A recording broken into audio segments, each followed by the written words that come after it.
Most expected Collingwood to push into the top 8 with a win over the fading Tigers. Instead, 70,000 fans at the MCG saw the Pies sink to a big defeat. The Tigers' hard running and bruising tackling simply just too much.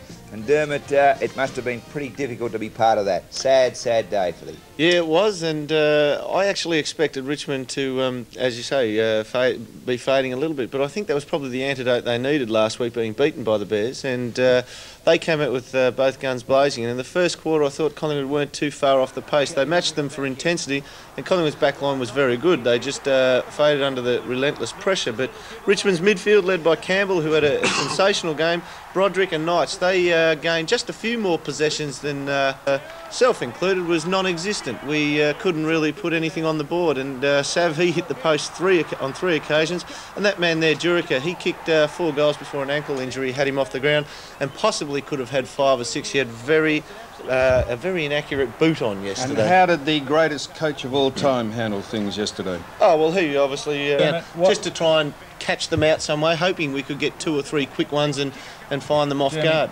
The problem with Buckley, what is it? There is some talk that leaking out of the washrooms down there at Collingwood that perhaps in the shower or sort of area. Fantastic. They took the ball out of the centre. The centre takeaways were very, very good. I hadn't finished the question. Yes. In light of that performance yesterday, people keep writing Richmond off. How far do you think they'll go in a couple of weeks?